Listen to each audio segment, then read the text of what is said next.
like a Buccaneer. Ship you in the Buccaneer. 20 shots, something like a Buccaneer. Tell me something, shot it cost a Buccaneer. Big start defense, Buccaneer. Yeah, go good with the Buccaneer. Want me shoot a killer like a Buccaneer. Great morning, great morning. It is a great Monday morning. Wake up. You're mic'd up on Monday mornings with yours truly, Michael Clayton, and I'm excited today. We're going to do something special for the whole hour. I was watching football yesterday, watching our Tampa Bay Buccaneers poo-poo on the field, pretty much, and went over to my good friend Ian Beckles' spot. It's called the Dignitary Tea and Kava House, probably one of the most dignified establishments here in Tampa Bay. I have a very special guest with me. Ian Beckles is a Canadian former American football guard who played 9 seasons in the NFL.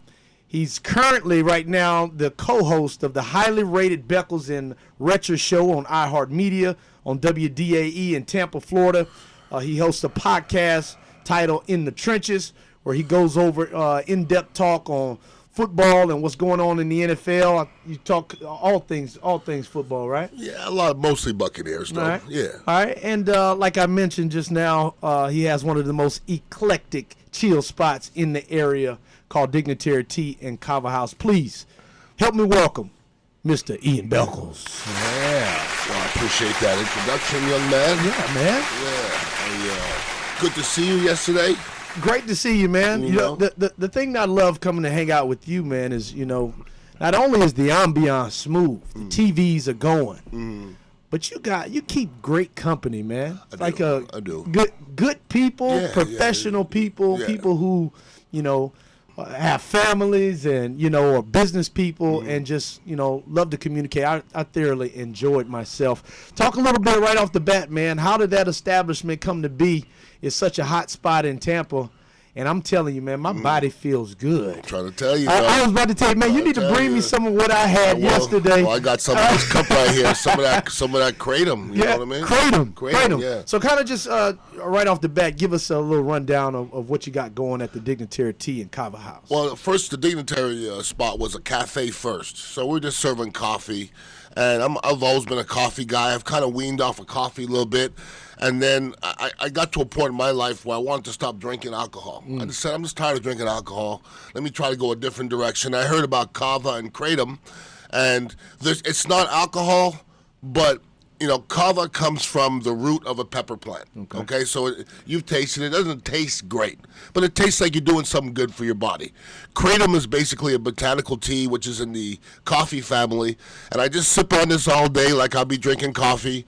At the end of the night, you know, instead of drinking alcohol, I drink a little bit of kava, which tastes like dirty water, pretty much. It doesn't, which is well, and I love the taste of it. To each his own. Absolutely. Because I thoroughly enjoyed the tea, because when you have that healthy, conscious mindset, correct, that taste is appropriate. Correct. You know, for what you drink. Just like not everybody has a taste for beer, and then some people they love beer. Like it's nasty. I don't have a taste for beer. Yeah. But you're right. When you're drinking kava, you're almost tasting like you're taking vitamins. Yeah. You know what I mean? Like you feel like you're doing something good for your body. And when I stopped drinking and I went to kava in lieu of the alcohol, you know, I sleep.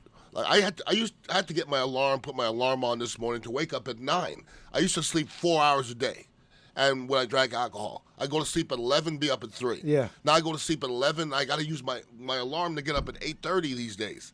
So I'm sleeping like a champion. Well, one of the things that I experienced yesterday, and I actually had the kava tea yesterday, is probably about 3 minutes after I start sipping on this tea, my body just started to feel like, you know, anybody who, you know, and I'll just be honest with y'all. You know, when I was in college, I did some drinking. All right, we went hard to feel that buzz. Understandable. But after like 3 minutes, I started to feel this like over my body, and I was chill, and I'm like, man, why would why would anybody ever want to drink alcohol when there's this healthy tea that makes you feel like this and it's good for the body? I came in with a pain like none other yesterday, and today You're feeling good. I feel good. Right. I'm like, man, what happened to me? I need to get some of this tea. It was the tea. It was the tea. But I was excited. I said, man, people need to know about this, dog. You got to come on my podcast. That's what I'm saying. Let's talk just about the tea and what it did for me. Listen, man, Ian, I'm just, honored to know you, man, and to know that you came from, the gridiron on the football field, and now you doing your media mogul thing, and I'm just super, super happy for you. And definitely throughout the show, we want to talk about, all of the things that you have going on, because you're very knowledgeable about the sport, but more so knowledgeable about the city. You're knowledgeable about the people in the city, and everybody who is somebody knows Ian Beckles. I could appreciate the company that you keep, brother. Well, I like to see young brothers like yourself grinding and hustling. You remind me of myself 10 years ago. And 10 years from now, you'll probably be more established than me. But I do appreciate the grind. But listen, I've been in this area since 1990. I'm originally from Montreal, Canada. I didn't go back. I mean, this is where I'm from now. I've been here longer than I was in Montreal. I was there for 18 years. Love Montreal to death. But this is where I'm from. I've been here since 1990. This is my barrio. I love Tampa Bay. Tampa Bay loves me. I'm not going anywhere. And when they're going to bury me here. You know what I mean? Because I love the area. I mean, you ain't going nowhere either. I'm not. You ain't going anywhere. I mean, my hometown is Louisiana. You know what I mean? And every summer, every holiday, like AAU basketball tournaments, like this was our vacation, traveling to Tampa or traveling to Orlando to play AAU basketball. So it was all, enjoying the beaches and things like that. I was like, man, if I could ever, live in one of these areas, and then I was fortunate enough to get drafted to the Tampa Bay Buccaneers. Well, so were you in 1990. Yeah. Drafted to the Tampa Bay Buccaneers, but interestingly, you were also drafted in the same year to the CFL, and I just put it together because you're from Canada. It all makes sense now. But just take me back to that year. I think you were a fifth round draft pick. Yeah. Did you expect to get drafted? How was life for you? Was it a big decision choosing between the CFL and the NFL? No, it wasn't a big decision. Unlike yourself, I mean, you were a first rounder, correct? Yeah. Like, you knew you were going to get drafted. I was a fifth rounder. I'm a short guard from Indiana. I only started my senior year, and that was it. So, I didn't know. Some scouts came in and said, man, if you were 6'5", you'd be a first rounder. But I'm only 6'1", so they were like, well, that's when you can be a later rounder. So I went in the fifth round, which was cool to me. I got drafted. Now, the equivalent to that in the CFL is if you're a CFL-born offensive lineman, you're about as valuable as they come because they have to have some Canadian-born players. So I went to after the combine in the NFL, I went to the CFL combine, and I wish I had the videotape of that exhibition because I put on an exhibition. Because in the combine, there's nothing physical at the combine, the NFL combine. Right. The CFL combine, they let them put the helmets on and go at it without pads, like one-on-one pass rush. Yeah. I was housing cats, dog. Like, nobody ever heard of me. And then by the end of that workout, I was the second pick in the draft. Okay, so in the first round. Woo! So I was housing cats, no doubt. But the CFL, I wasn't making big money in the NFL back then. I made $90,000 my rookie year, but the CFL really couldn't even compete with that. So it was a no-brainer for me. Well, interestingly, you come in as a fifth round draft pick, but I know your background, and I think I read a stat where out of 126 games that you played, you started in upwards of 120 games. Okay, and so, to be a fifth-round draft pick, to be so-called undersized, to have a career, 9-year career, where you start 98% of the games that you played in, to me is nothing less than amazing, man. And do you still look at yourself like, man, I accomplished something. I defied the stereotype. I made it to the NFL. I was a part of the 0.01%, whatever that small number is. Yeah. And not only did I do that, but I did it at the highest level throughout my entire career. I caught 2 passes in 2 years for the New York Giants and maybe played like 16 plays. Okay. All right. So in essence, for 5 years, for 6 years, I did my thing. Sure. Yeah. But for the tail end, I didn't do much. It made good money, but I didn't do much. But it's honorable. Do you give yourself a pat on the back? The pat on the back to say, man, I did something that not a lot of cats are able to do even today. Well, I don't know if it's a pat on the back. More so, I look back and I shake my head. I don't even really know how I did it, to be honest with you. Because when I watch football now, it looks hard. Like, it looks violent, looks physical. When you're 23 years old, you don't know any better. You don't know any better than, getting up and seeing stars and just getting up and doing it again. Right. You don't know any better than shooting up your shoulder when it's all banged up.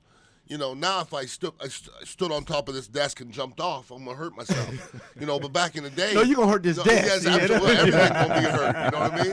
And I don't want to do that to y'all. But, it's to a point way back then when you're 23, 24, in your 20s, you feel like you're Superman.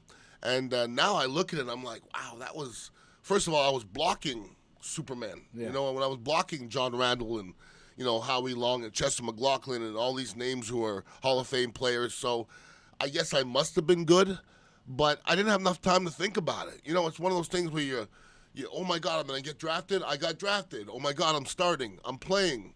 Oh my God, I'm playing against John Randall. There wasn't enough time to really think about all this stuff, and really it just kind of happened. Yeah. And now it's all over. You look back, you're like, damn, it was hard.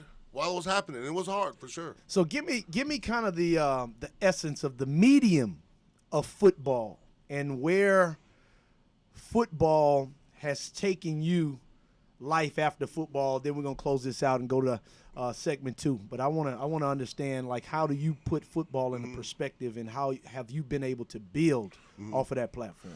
Well, I've always said if you take football out of my life, there's going to be a big void, okay? Because I played football since I was 7. I coached football when my son was playing football. I have my job right now. I'm talking about football. My job is talking about football. So if you take football out, there's going to be a big gap that we have to fill with something. I don't know what that would be, okay? So I love other things as well, but not quite like football. Like, I love cooking. I love eating, obviously. I love music. I love art. But I don't know if I'm suited for it like I'm suited for football. So I kind of knew that football was going to be my way out. And without football, I don't know if I would be in this beautiful, studio, talking to, Super Bowl champion Michael Clayton. So, football's brought me to where I am right now. And, from here on, I don't know if it's football still helping me catapult forward, but it doesn't hurt when people hear your name and they know of you and they know what you've accomplished. It kind of opens a lot of doors as well. So it's kind of the gift that keeps on giving. Well, we'll talk about a gift that keeps on giving. One of the things that I love about Ian Beckles, he just mentioned, is he loves to cook. And I love me some Ian Beckles grilling. And we're going to talk about that a little later. And one other thing I want to mention before we go to break is Ian is also a DJ. I'm talking, he got the whole setup, spin tables, speakers, lights, camera action, and all of that. And today, throughout the show, we're going to do something fun with him. I'm going to put him on the spot a little bit. So y'all stay tuned. You're mic'd up on Monday mornings with yours truly, Michael Clayton, and the one and only Ian Beckles. We'll be right back. Drink the Kool-Aid. Drink the Kool-Aid, because the GOAT's in Tampa Bay. And we playing in the Super Bowl. Buccaneer. One eye patch like a Buccaneer. How you on the ship, you ain't a Buccaneer. 12 shots on me like a Buccaneer. Diamonds on me shining cause a Buccaneer. Big stock defense Buccaneer. Feel go good with the Buccaneer. Want me shoot the cannon like a Buccaneer. Buccaneer. One eye patch like a Buccaneer. How you on the ship, you ain't a Buccaneer. 12 shots on me like a Buccaneer. Call Ricky. Ask Ricky. You need medical or a lawyer. I got the man to do the leg work for ya. We tried the other ones before, so believe we hunted down 813-248-6300. Everything gon' be okay. Call Ricky, he coming. He taking kids state of Florida. Grab a pen of sundown. 184-361-RICK. That's 184-361-425. Never word from the point forward, just recline. Just ask Ricky, plus your boy statewide. Just in case you missed it, I'ma tell you one more time. 184-361-RICK. Call Ricky. Ask Ricky is a legal medical referral service. The doctors and lawyers in our network are trained in handling auto injury claims and giving you the best medical treatment and recovery. Dial 1-844-361-RICK. That's 1-844-361-7425. Ricky. Ask Ricky. In Touch Radio. This is Joel Sylvain and Kevin Carr, and we're with Power Moves, where celebrities, athletes, key influential executives, influencers share how they make money, how they attract power, and how they earn respect. Come join us every Tuesday at 8 p.m. Power Moves On In Touch Radio. Too easy, baby. All year I've been telling y'all, drink the Kool-Aid. Drink the Kool-Aid, cause the GOAT's in Tampa Bay. And we playing Welcome in the back. Super Bowl. Welcome back. It's a great Monday morning. You're mic'd up on Monday morning with yours truly, Michael Clayton, and the one and only Ian Beckles. Ian, yesterday we went out to Washington, the Tampa Bay Buccaneers I'm talking about now, and we poo-pooed on the field. And before the season started, I went on air and I was like, from what I see on paper, for what we did last year, obviously the defense played great towards the tail end of the season. If we can build off that and come out on fire, this team's going to go undefeated. All right? I made the bold statement. All right? And now we sit, right now our record is what, 6-3? Correct. 6-3, not that far off the mark. I mean, you lose 3 games. We're still at the top of the list in the NFL in terms of win-loss category, and we still own the NFC South division in first place right now. But yesterday, I saw a few things that kind of bothered me. Okay. One, and I'm kind of reaching here. One was that look on Tom Brady's face. Every time it didn't go well for him and he walked off the field, it just felt like all of the energy was drained. And I kind of felt like if I was feeling like, oh, my God, is Tom Brady panicking? Is he lost? If I feel like that as an analyst, I wonder what, his teammates feel after, looking at Tom Brady like you all world, you can, defy anything. You could do any and everything. I feel like a hero just being a teammate of Tom Brady because he's so great. And then you look at this facial expression when he comes to the sideline like, man, it's like I don't know if he's going to figure it out. And there's 2 games in a row where Tom Brady hasn't played his best football. I haven't watched the all 22, which is the Eye in the Sky film that shows you everything that's going on yet. And when you watch the TV copy, being on radio, a few people called in and was like, well, Mike Evans was open, all of the time, and Tom Brady wasn't throwing him the ball. So kind of give me a synopsis about what you thought you saw and what you think that look may mean coming from Tom Brady. First of all, I would disagree saying they're not far off. 6-3 is a long way from undefeated. That's a long way. No, it ain't. Not if you win out. 6-3 is a long way from undefeated. It's a long way. We're only halfway through the season, so if you equate it to a whole season, it's like 6 losses. So you're far off. You were way off. No, because you got to look at the whole schedule, though. Okay. You got to look at the schedule and so put that in perspective. So they just lost to Washington. So can you show me somebody else on the schedule that can't lose to? Well, now things have changed. That's what I'm saying. So you lose to Washington. Okay, so now you're agreeing to me. You were way off. Well, at the beginning of the season, I said, listen, we'll go undefeated. In worst case scenario, we lose 3 games. So you're thinking to go undefeated the rest of the year? Would you bet your house on that? I would not. No way. I would not at all. And not after losing to Washington. That's what I'm saying. The look that you saw that Tom Brady had was the look of the locker room and the look of the organization at that time, because if you look at that game, I watched the whole entire game, the game was void of energy. Yeah. Where was the energy coming from? Explain to me, because where was our energy offensively? Who was bringing any energy? I saw no one. That's what I'm saying. Who was bringing our energy on defense? I saw no one. Sometimes Devin White was everywhere. Was we'll give absolutely. Now I'm gonna say, normally I'd say who brought the energy? AB brought the energy. Gronk brought the energy. Fournette brought the energy. Brady brought the energy. Mike Evans. I mean, none of those guys. So that's a problem. Defensively, we're just not as good as we thought we were. If you think you're that good, you're gonna let a team drive 10 and something minutes and then score a touchdown at the end of the game? That ain't good. That ain't good. Nah, I mean, who's their quarterback again? Come on, man. Get out of here. Heineke. Yeah, come on, Taylor man. Heineke. Come on, A dog. beer. Come on, man. I say you got a beer for a quarterback. That's what I'm saying. All right, so kind of, let me put things in perspective, though. Yeah. So some people are very critical of the Bucs right now because of statements like me making, we're going to go undefeated, and then you lose a game and you feel like, oh, the sky is falling. But don't you put into perspective that the Bucs are playing fourth string DBs, fourth string, like guys off the streets come in and you're a starter, okay? You're playing third string wide receivers, okay, in the mix with, Mike Evans and Chris Godwin. Chris Godwin is a little banged up. Rob Gronkowski is out. Scotty Miller is out.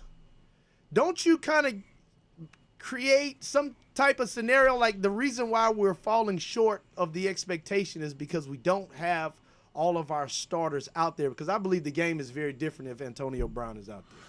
I mean, that may be the case, but, since when has that really mattered before? You know what I mean? Like last year, we didn't say, well, we got lucky because we won the Super Bowl, we stayed healthy, okay?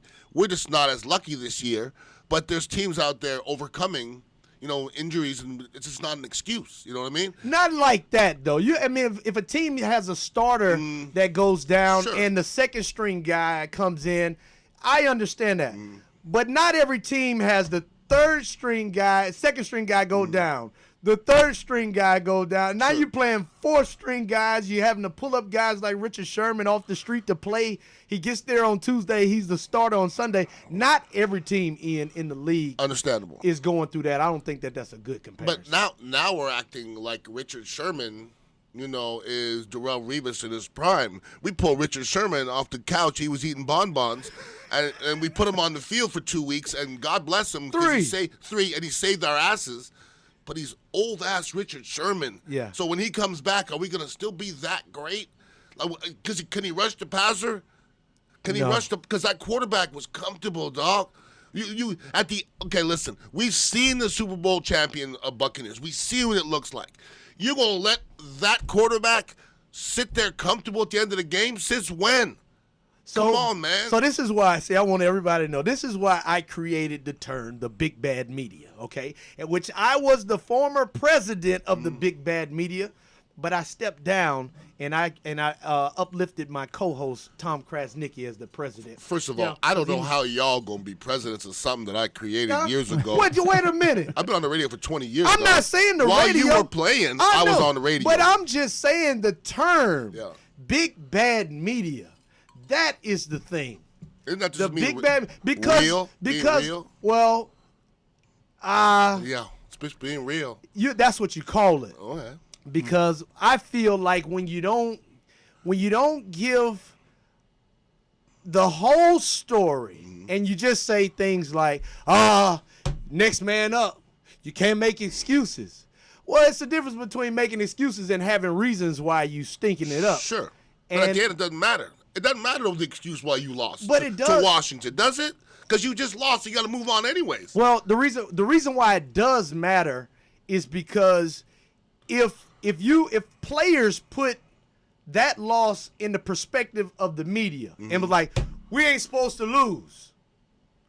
We ain't supposed to lose with fourth string guys. We ain't supposed to lose. Okay. All right? And you go out there and you lose, your mental is messed up. But if you at least are able to say, man, you know what? We played hard. We got fourth string guys out there. They played well. They did their best. We came up short. But when our starters come back, we did this well. We did that well.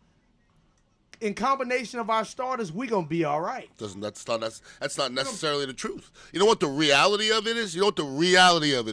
You just lost to Heineke and Simeon. That's the reality of it. Who's that? Those guys are in the NFL. I don't know. Who is that? All right. I don't know. Speaking of who's that, you're going to say this right now. Who's that? because I just was casted in a movie called The Greatest Coach of All Time. It's a faith-based movie. And another special thing about Ian Beckles, and I told y'all this, but I'm going to say it again, second that motion on it. He's a DJ. So I wanted to do something creative with Ian, throw some music at him, music that he's never heard before. Okay. Don't pass judgment like Heineke and Simeon. They're in the NFL, which means they're a part of that slim group that you made. You were great. That's why I say, if you don't give yourself a pat on the back, you dang sure ain't giving Simeon no credit. Right. They still good. But Eric B. and Rakim had a rap group, and so did Vanilla Ice. But I'm not putting them in the same category. See what I'm saying? Yeah. You know what I mean? Like Rakim and Vanilla Ice are really in the same category, kinda, but not really. Not really. Not really. Well, I don't know what category you're going to put my man in, but this is my artist. Okay. And I want to let you hear a track. We created a soundtrack song for the movie Greatest Coach of All Time. It's a faith-based football movie. Okay. Like to hear it go. Ian, I want to get your honest opinion. You tell me what you think. Let's hear it.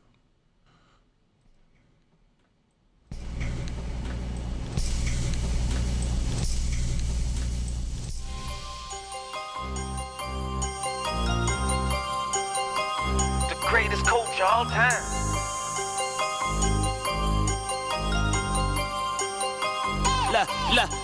I took a while to get it right, was young and wasn't living right. Forgive me, Christ, I changed my ways, cause you the one that give me life. I'm sick and tired of sinning right, convicted, feeling penalized. Coach done put me in the game and now I'm feeling energized. Teach me right and let the Holy Spirit guide me every way. The playbook is the Bible that we study on and meditate. I leave my flock cause I was off and led astray. Now I'm all for better days and trying to get my family up in heaven gates. This just ain't no Sunday thing, it's every day. I mean, cause if it's 7 days a week, that mean it's 7 days we better praise. The haters hating, we gon' let them hate.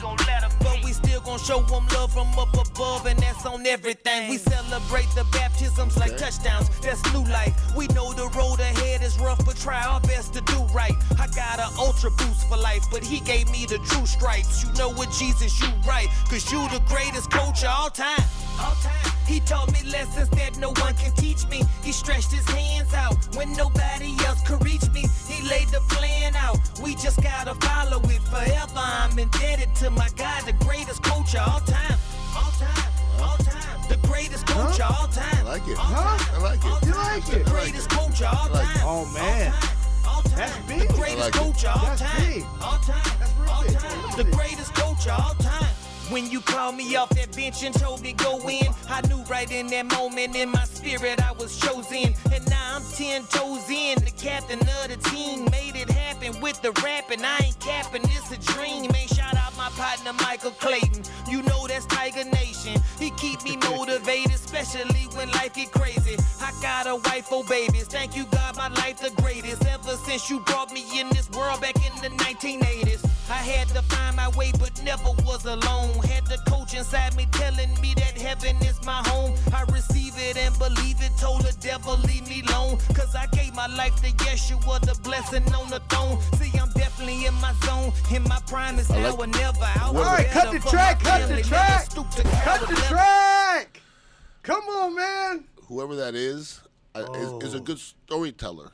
Yeah. Like I like a good storyteller. Like he brought me along, telling the story. Didn't lose me along, you know what I mean? You can understand the lyrics? That one too. There's a lot of mumble mouth son of a guns out there. Yeah, they are. He's, very clear and precise. That was good. I like it. Very positive. So tell me, I wanted to introduce you to the genre of Christian rap. Mm-hmm. And the great testimony is when I was in college, I had a rap group called the Paper Talk Boys. And I grew up with Boosie. And, I had guys like his name was Young Sicka back in the day because he was 14 years old. He was just the coldest on the mic. Sure. And I would put him on tracks with Boosie, and they would travel and tour with Boosie, and it was just great. And then when I got older and matured, my life changed. I started kind of really walking with God, and he said, man, I told him I couldn't do it no more. Years later, he called me and said, man, I'm following you on Facebook, man. I gave my life to Christ. I'm a Christian rap artist now. So look, when we come back, man, we're going to have some more fun. You're mic'd up on Monday mornings with yours truly, Michael Clayton. Y'all stay tuned. We'll be right back. Buccaneer. like a Buccaneer. How you on the ship, you ain't a Buccaneer. 12 shots on me like a Buccaneer.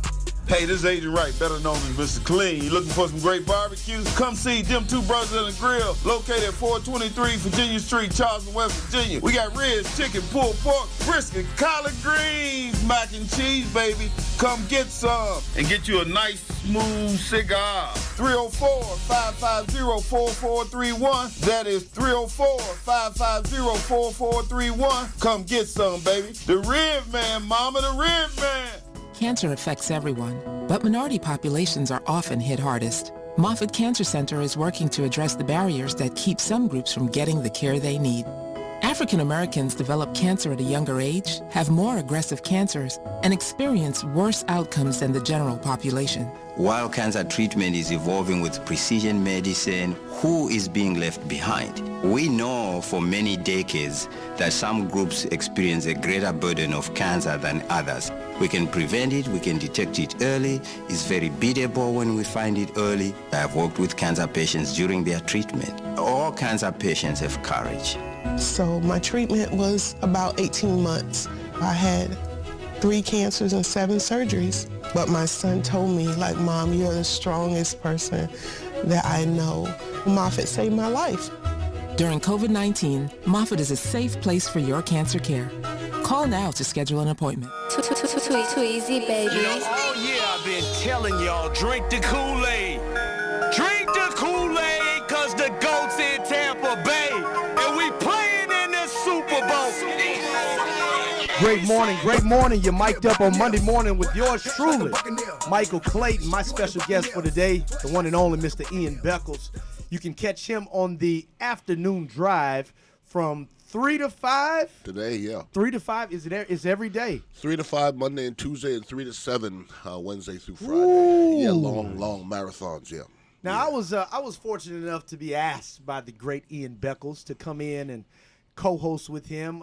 His co-host Jay Retcher was out doing USF work, and I was honored to come in. And it's a very different. It's a different feel. Different feel, different audience. But I appreciate it, man. And one thing that I was real nervous. Okay. I was nervous. And every time that I've done media work, if I'm working along someone who brings the proper energy, whatever nervousness is in me just dissipates and goes away immediately. Absolutely. And it literally took about 15 seconds, me sitting down. It won't be much. It won't be much. So you're just awesome to Appreciate sit down, you. man. I want to get back into, the Dignitary Tea and Kava House that you have, so how long has that establishment been rocking? We've been a cafe for a couple of years, and then we kind of just found our niche in the kava and the kratom world. Probably for the last 4 months or so. Yeah. I ran into Frank, the kava OG. You ran into Frank. He loves the stuff, man. Like, he lives and breathes it. So if you want to know anything about kava and kratom, just come in to the Dignitary Tea and Kava House, and he'll explain it all. I can explain it a little bit. He can explain it a lot. Like, he's been waiting his whole life for this moment. And he's been in kava houses since, for the last 15 years or so. And he was one of the first ones at Bula way back in the day. And listen, Bula was one of the first kava houses in the entire nation. And the young guy opened it up here in St. Pete. And now St. Pete has, I guess, the most kava bars per capita than anywhere in the country. Right. And South Tampa has 1, and that's us. And that's it. Well, it's very unique. It is, unique. The moment that you walk into the establishment, you feel this ambiance that nothing matches it here in Tampa. And you talk about the kava, you talked about the kratom, but one thing I want to get into are the CBD products that y'all have, and I know that you are a big spokesman on medical marijuana and CBD and all of those things. There has been a stigma behind marijuana for a very long time. We live in a new day where laws have changed.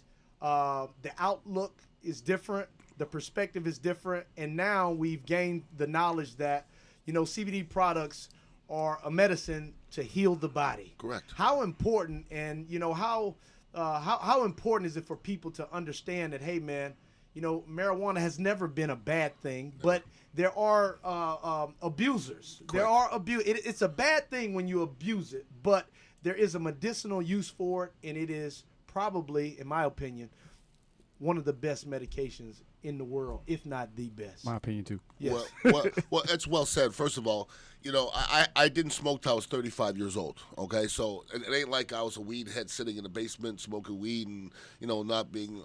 I think that's the stigma, and everybody believes in that. And the that's what we see in the rap video and stuff like that's in exactly that's what they see.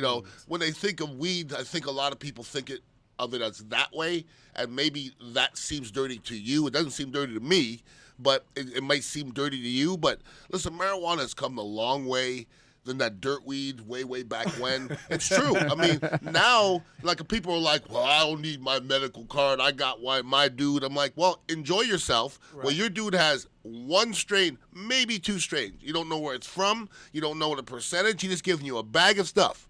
Now, get your medical marijuana card. Go to Cure Leaf or wherever you want to go. Cure Leaf is my jam.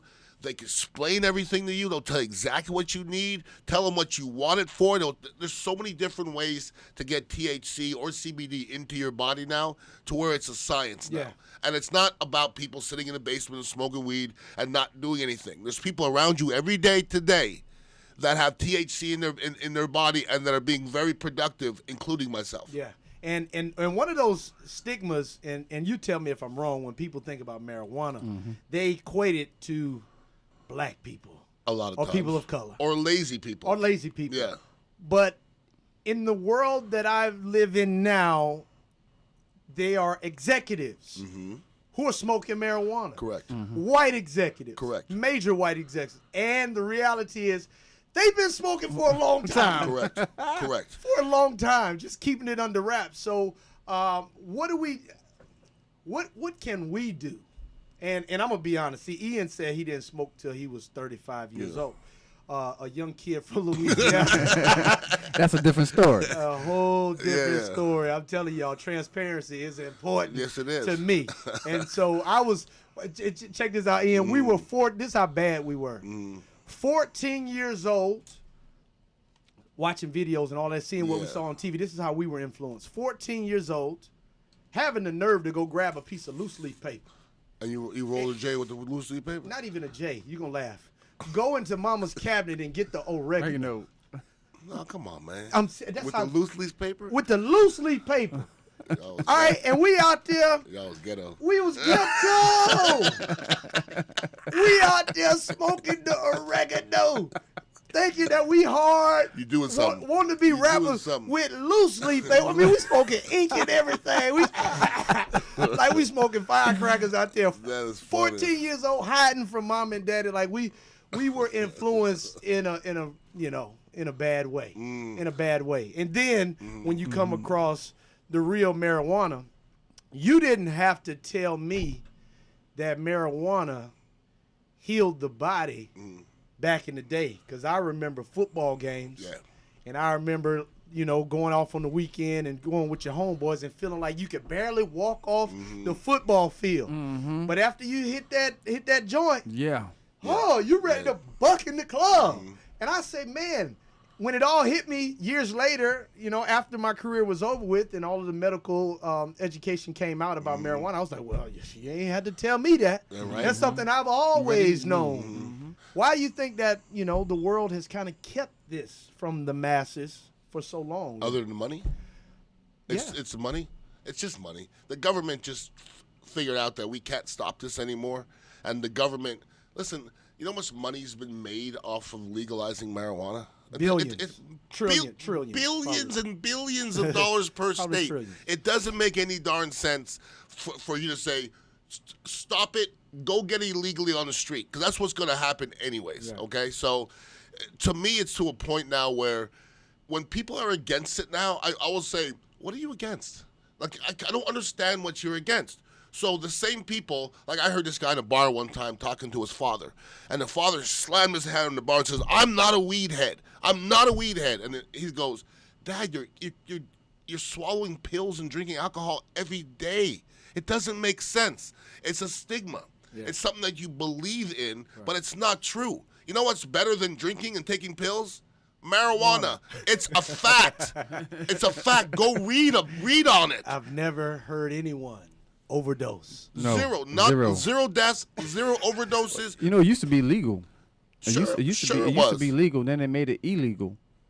Well, you can mistreat anything. You can mistreat coffee. You can mistreat fast food. Same with Kava and Kratom. I have people say to me, well, you know you can get addicted to it. I go, we're addicted to everything that we have. Right. We're addicted to everything. Right. Come on, we're not going to. If you are sensible, you can take anything. Okay? But like, there's things that are bad for you. Xanax is bad for you. Pills are bad for you. Kratom and Kava aren't bad for you if you take it the right way. Right. And marijuana is the same thing. Right, and that's everything. You know, the only bad thing about drugs is when they are abused. Correct. And that's when. But that's anything. that's Even anything. alcohol. If you have a drink a night, that's beneficial. But we know, we ain't no one drink type cats. That's right. So, when you're drinking a couple bottles, not so beneficial. One drink, beneficial. That's it. All right, Ian, I got something else for you, man. I told you that I was casted in a movie, Greatest Coach of All Time.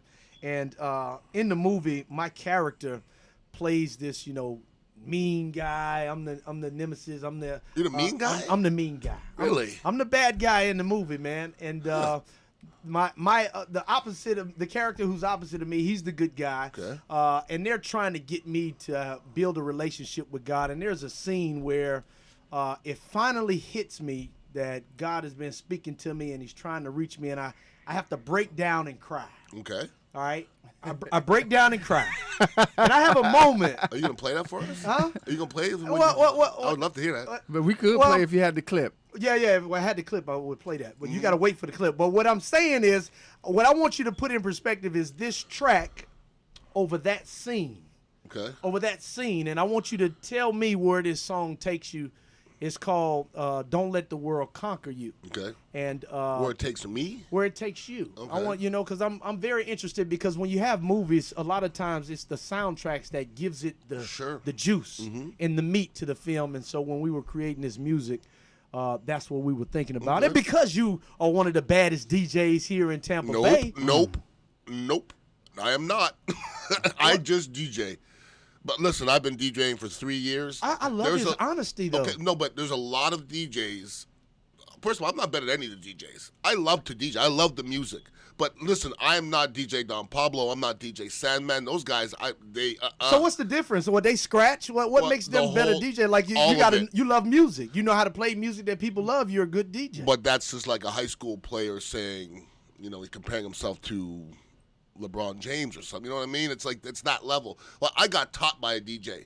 They've been DJing for 15, 20 years. Experience. I got you. That's all it is. Well, let me say. Well, his DJ equipment is awesome. Okay. It's great. I'll take that. He has some of the best DJ equipment here in Tampa, and he knows how to operate it. So there you go. Listen to this track, Okay. man. We'll let them hear a little bit of this, and let me know where it takes you. All right.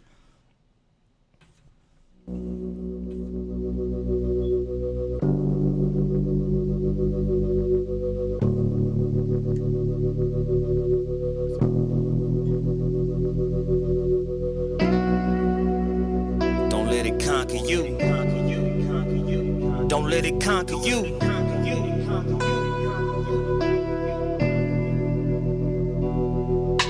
See, life is real and it's a lot that come with that. But Christ is real, that's why I put my faith in that. Depression is real, aggression is real. The life lessons we deal with got us stressing for real. I can't tell you how to feel, cause we all feel different. Just try to do the best to love on all God's children. My partner got a drug problem, can't seem to shake it. I tell him stick your chest out, keep praying, and face it, I done been through it. I know that feeling when it's calling, you feel like it's taking all of you to break it. But brother, we right here for you.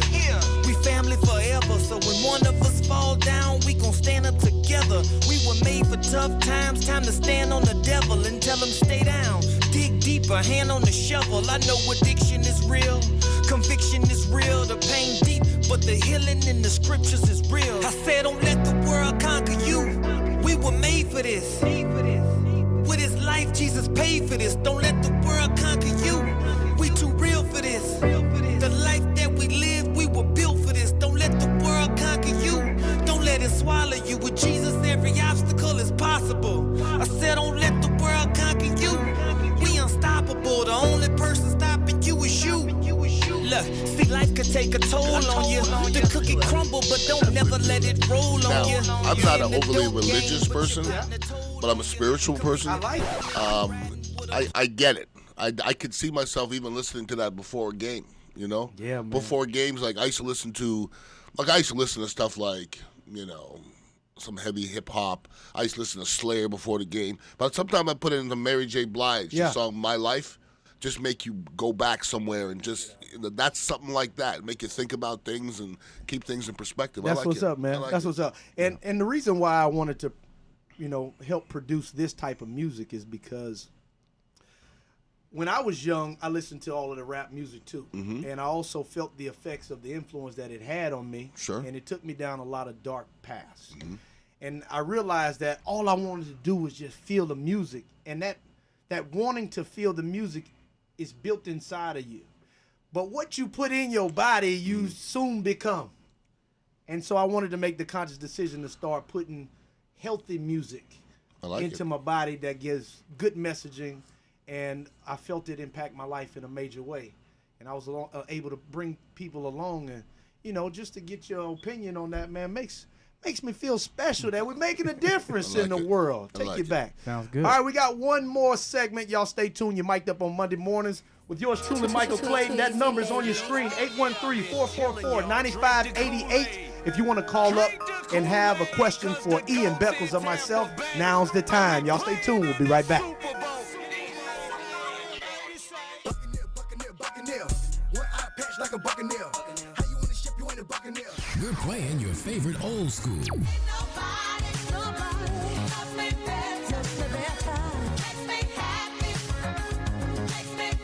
Today's R&B.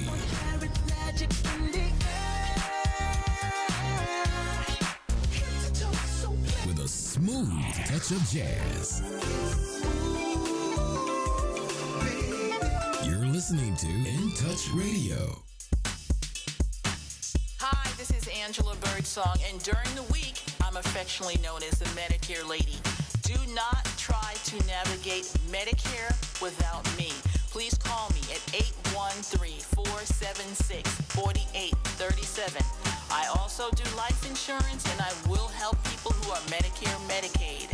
Once again, 813-476-4837. 4837. All you sports fans, tune in every Monday morning to listen to Mic'd Up Mondays with Michael Clayton. You don't want to miss this. On In Touch Radio. Too easy, baby. Oh yeah, I've been telling y'all, drink the Kool-Aid. Drink the Kool-Aid, cause the GOAT's in Tampa Bay. And we playing in the Super Bowl. Welcome back. We're in the final segment of Mic'd Up Mondays with yours truly, Michael Clayton. My special guest today, if you're just tuning in, is the great Ian Beckles, former Tampa Bay Buccaneer, and now a current, what do you call it, afternoon drive time? Radio host. Radio host on WDAE. If you're in the area and you love sports, there's only one place to listen to, and especially during the day, and that's the Ian Beckles and Jay Retcher show. So, Ian, you got the Dignitary Tea in Kava House. You have your podcast, In the Trenches. Mm-hmm. You got hosting on iHeart. You got a lot of things. What else is you got this voice where I want to put you in a movie, man. I was like, man, I got a role for you, dog. Man, let's do it. You know, I'm a bad guy, though. I got to be a bad guy. I don't want to be a good guy. Yeah, I walked in Ian's spot yesterday and I kind of put my hand on his shoulder. He bared up. He was like, dog, don't be touching me. I said, listen, Ian. Hey, I go hard too now. I don't care how big you are. I ain't scared of you now. Right. But I appreciate that too. I appreciate that. What? No, that's important to me though, because you know, we were talking about Warren Sapp back in the day, and I said, listen, this is the way Warren Sapp is. He's going to chin check you, and if you pass the test, you're okay. Yeah. If you fail the test, you're not okay. You're not okay. You're going to be the target. But I like to hang with people that I know if things go down, they step forward and not backwards. That's it, baby. Period. That's it. When you're from Louisiana, you ain't got no choice. Right? I'm telling you that. But what else, man? What else do you have going? Are there anything? Are you getting more involved in the CBD world? Do you have opportunities in that? And kind of, I also want you to talk about. You do a lot of endorsements. Correct. I want you to kind of give your endorsement people a little love as well. I appreciate that. First of all, the Dignitary Tea and Kava House is where a lot of my energy goes. But I'm also doing some events this Saturday, actually. Saturday and Sunday is going to be the Sunshine State Cannabis Festival, which is going on at the Florida Strawberry Festival.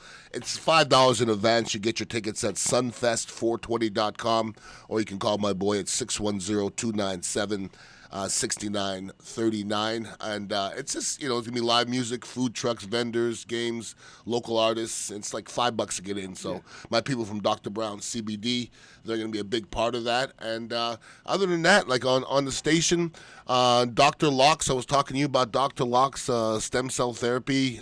He's a big sponsor of mine and done great things for my body. I really think you should call him. I do. Because you're talking about doing cutting yourself, man. Don't do it until you have to.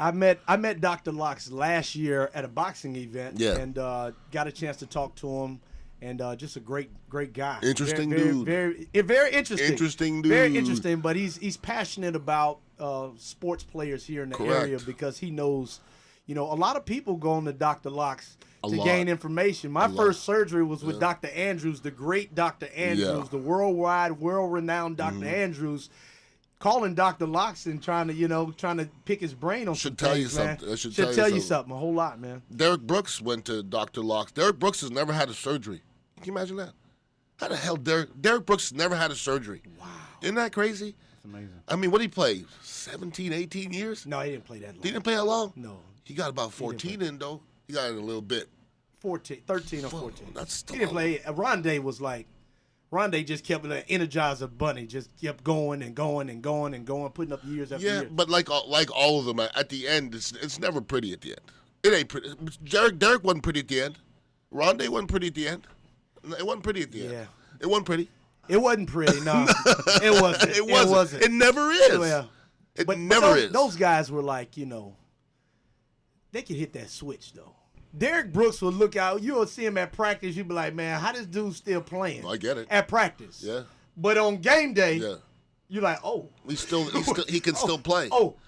Yeah. I didn't see that all week. Like, I saw knee braces and, Band-Aid, all kind of stuff. And, man, this dude is a monster. And that's why he's wearing a gold jacket. Yeah, we were talking about Mark Schlereth yesterday, who was broadcasting the Bucs game.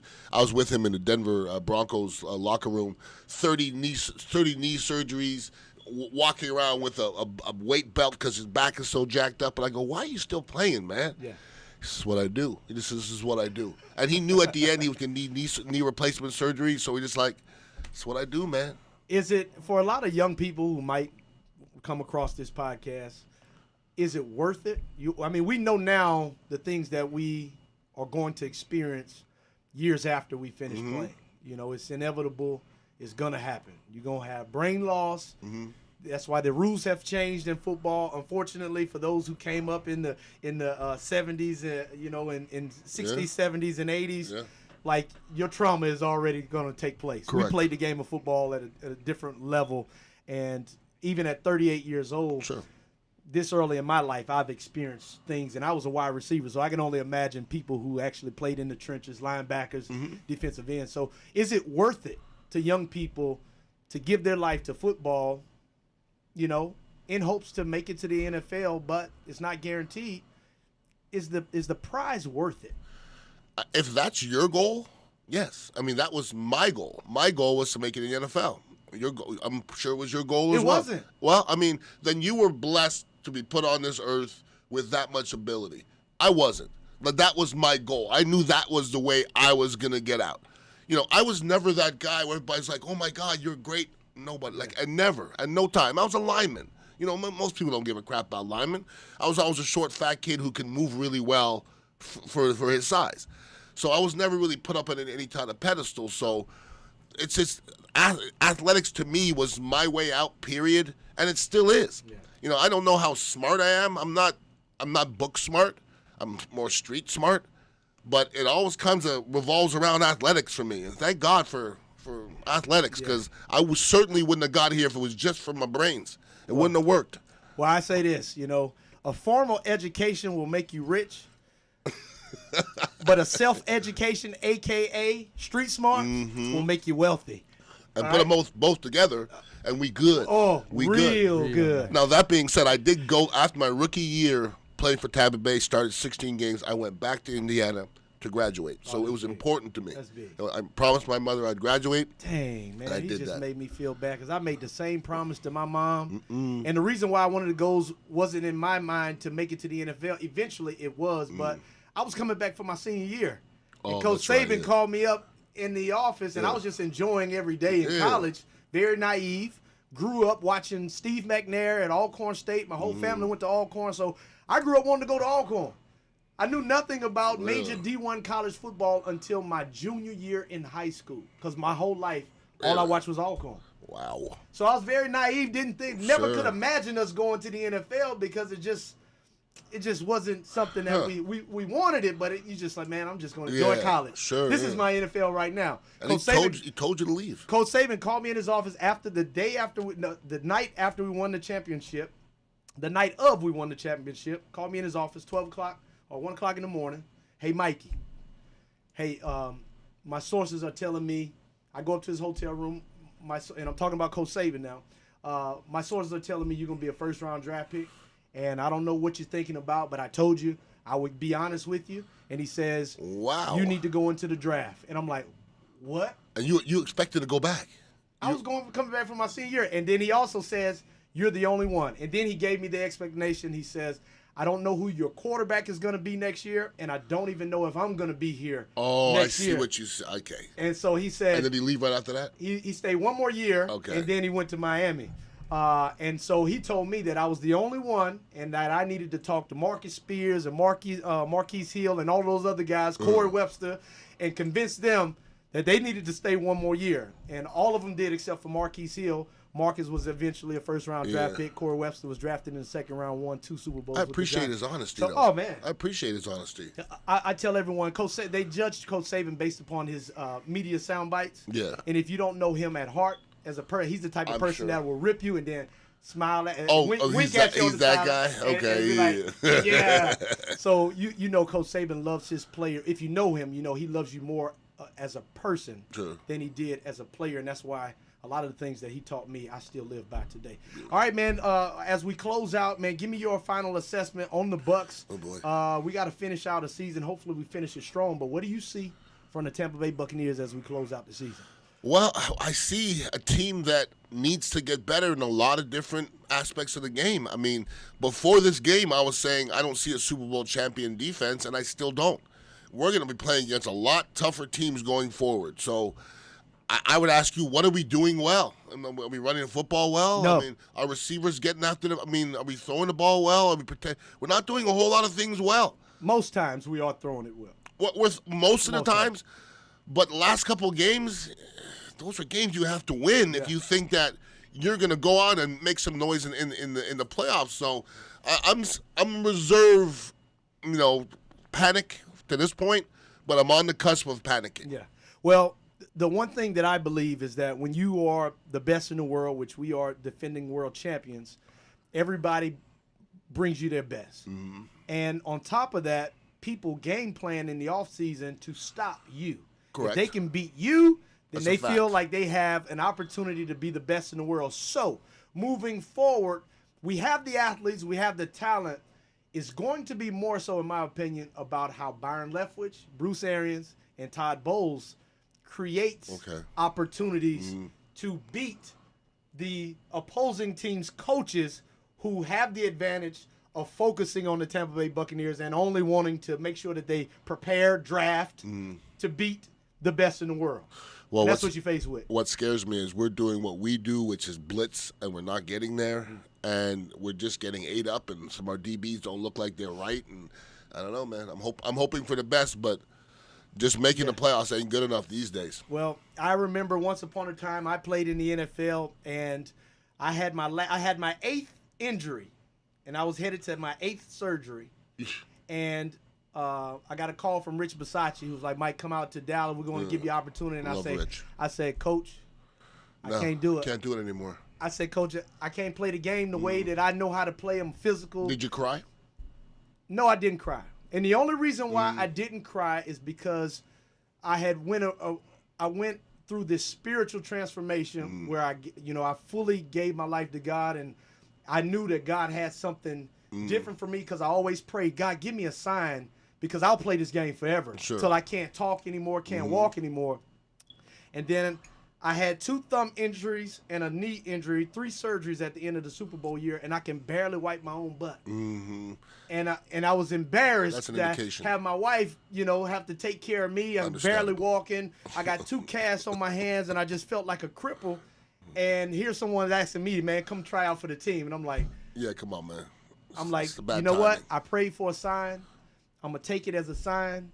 And like a man, I took it on the chin, and I went on my walk in my journey with God. I became an author, wrote a book called Chasing My Rookie Year, and I started to be used on many platforms to do speaking engagements. And, God has kind of opened up the media market for me to kind of provide for my family. Got a business where it's my kind of like my ministry as well. You hustle. And, you hustle. I look back at football, and I was like, man, I'm blessed about my career, but I'm more excited about what I'm going to be doing for the rest of my life. I retired at 28 years old. Correct. So it was, a good transformation for me. Listen, I played 9 years in the league. I've had a successful show for 18 to 20 years. But I've always said I still want to accomplish something that I'm known for between now and when I leave. I still don't know what I want to put on my tombstone. Yeah. Like I don't want to play 9 years in the NFL on my tombstone. Like that's not that important. Right. Hopefully between now and when I pass, I do something to affect people and help people, and hopefully save some lives. You never know. That's awesome, and that was one of the main reasons why I opened up this type of podcast, where it's not just a sports podcast. Yeah, we talk about sports, but talking about touchdowns, yards, and tackles never saved anybody's life. Correct. That's a fact. And I never wanted to be tied down in that industry and that industry only, because my passion was to be an influencer to make the community better. That's what that's what my DNA is, man. That's what makes me happy, so to speak. Beautiful. But listen, Ian, man, thank you so much. My pleasure. For coming to join me. All of the information that Ian mentioned today, the Dignitary Tea and Kava House, the Cannabis Festival, the Sunshine State Cannabis Festival, this Saturday, November 20th and the 21st, from 12 to 11. Tickets are $5 tickets, $10 at the door, $5 if you pay for them in advance. So we're going to put that information in the comment section so that you can click on it if you're interested. And thank you so much, man, for joining us and educating our listeners on everything dignitary. Anytime, I appreciate brother. it. And then I love you, Sway. You got to see his Jeep, man. Ian does it right now. The Jeep is wrapped. Here's the sign. His Jeep is wrapped in colors like dignitary, and it's very special. I saw you. I saw you on the interstate one day, and I can't creep. There's Ian. I can't creep. There's Ian. Can't creep. I can't creep. Oh no! But know where I'm no at. Creep. Straight narrow. Straight narrow. Yeah, man. All right, what we got? Did you want to do that? Yeah, let's do it. Let's close it out. That last bit? I got one more song for you, man. Okay, let's do it. You hear a little I'm not bit. scared of music. Might as well. Yeah, I got you. So give me a rating. The first 2, thumbs up, thumbs down. What? Both thumbs up. Both thumbs up. Both thumbs up. All right, Okay. good deal. Okay. Here's the last one. This is the last. This one's a little more. Just listen to it. Okay. All on the soundtrack. To know God is to know love. To know God is to know love. Yeah. Me, I never knew love till I turned to new love up above. See, I never knew love till I found out I was loved from above. Yeah, I thought I knew love, but I really wasn't knowing what it was. Man, I never knew love till I turned to new love up above, like a dove, like a bird, like a plane. Where I'm looking for for the love. I've been hurt, I'm in pain. People acting like they care, that's a perk of the pain. I was loving on the drugs, taking perks for the pain. Heard my main man out here throwing dirt on my name. Fake love turned to real hate. Heard what I'm saying? I just wanna be accepted and wanna be respected. Got me living life reckless, all in search of a name. Was seeking love from plenty different women. That was temporary pleasure, but for them a little different. I apologize for the broken hearts along the way. I didn't know how to love y'all along the way. I didn't know how to love me along the way. Not a shoulder to lean on, I be alone today. Couldn't ask you for a quarter, man, I need a loan today. Where the love at? Jesus on the way, on the way, on the way. Me, I never knew love till I turned to new love up above, up above, up above.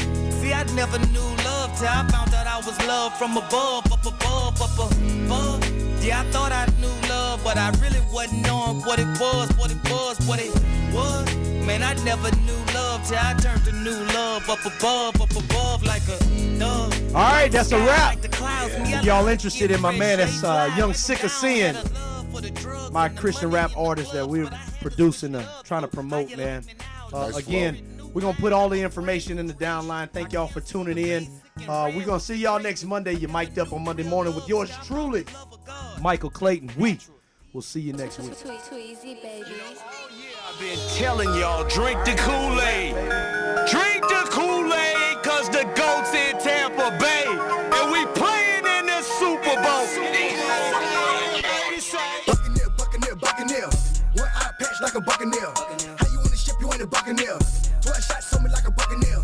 Diamonds on me shining cause a Buccaneer. Big stock defense,